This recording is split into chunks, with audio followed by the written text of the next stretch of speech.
In this review, I have with me Barry Wordsworth, the Brighton Phil's Conductor Laureate, and we will be talking about this upcoming concert. It is a concert of holiday and travel, and the composers who were influenced by travel to exotic places and also the world they lived in. What is surprising, Barry, is the amount of works we found when researching this concert that depict travel. Yes, and you know, that's one of the things, Ian, I must save your blushes, but you know that Ian and I work together programming a lot now, and of course many of the ideas in this particular program are yours, I have to say. Well, thank you. And it's very difficult to know where to start, because it's rather like, you know, I used to do Friday night is music night quite a lot, and when you have programs with shorter pieces but very many more pieces than you do in the average program, it's extremely difficult to get the balance right, and it's wonderful to have a theme. Of course, in March, you will all be thinking about where you are going to have your holidays, and so the inspiration of this, and us having our two heads to get together to get the balance of the program right, I think will produce an afternoon of immense amusement and entertainment. But you'll have to come and find out.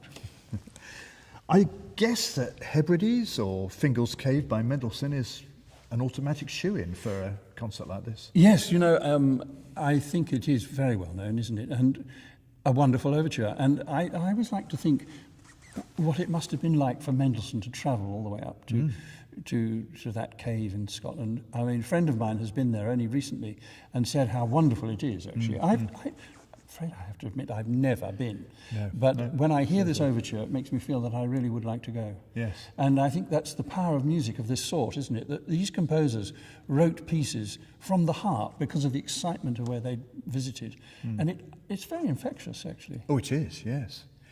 And we've then found a couple of pieces that are not immediately recognisable by their titles, or their composers, actually. Hugo Alfvén, the Swedish composer, and his Midsummer Vigil, and the beautiful Le Lac Enchanté by Anatoly Lyadov. Interesting, Alfvén wrote the piece because he was criticised for not being that light-hearted. He proved them very wrong on this one, didn't he? Yes, well, this is a voyage into the unknown for me, because I've never conducted this piece before. This is entirely of your doing, and I can't wait, because I think it's wonderful to be able to present music to our audience, to you, our audience, that is not so often played. Quite a lot of what we do in Brighton is fairly main track, and yet there are all these wonderful pieces in the repertoire which, in the case of this program, frequently don't get played in public because of the difficulty of balancing many pieces of rather shorter duration. And so that's why, as I say, I'm particularly glad we put our heads together and concocted this, because the variety of this program will be something quite unusual in the concert hall, and again will produce an afternoon which I hope everybody will enjoy.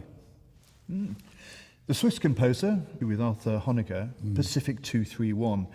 And what a great piece. It gives everything, doesn't it? The sound of the engine moving and leaving the platform. Yes, brilliant orchestration, as so often the French school of composition.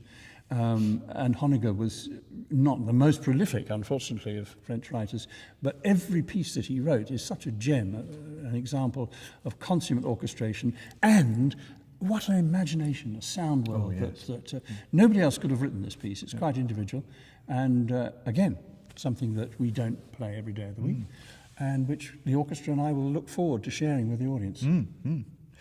Then we go Eric Coates. Yes. I mean, an old favourite. I mean, BBC Concert Orchestra days, Friday night is music night, often played. But he wrote this fantastic piece for the London Suite, isn't it? What a beautiful... Again, a piece full of atmosphere, melodies which are original for Coates, in some ways, originally presented, but which have a wonderful description of the great city of London. So yes, I think as a travelogue, this is going to be rather interesting, rather a fun time. Yes. I mean, we head to the banks of the Green Willow, Butterworth, and a little bit more sombre. Yes, and of course, I mean, for me, the interesting thing here is, if only he had been able to write more for us, because all the pieces that we have of Butterworth are so consummately beautiful. And so it's a lovely chance to play this piece and to remember, in a way, what music has lost from not having him around for longer. Yes. And then we go to another composer who went on holiday. So Tchaikovsky went to Italy to hear the sounds of, Florence, I think it was, that he and his brother went to, and came back with this amazing piece, the Capriccio Italienne, It is a concert overture. It is wonderful, isn't it? So if any of you are thinking, oh my God, at least half the composers on this list are people that I don't know, shall I dare to go to this concert? Well, at least you have the Tchaikovsky there, and I can promise you that if you do venture to it, you will enjoy all the other pieces that you've never heard before as well, because there's nothing here that isn't wonderfully approachable and wonderfully descriptive. So we're in for another good afternoon. Yes. Well, thank you, Barry. We both look forward to seeing you all at this holiday concert that depicts places, travel, and above all, how the orchestra can transport you to places of interest and melody and harmony.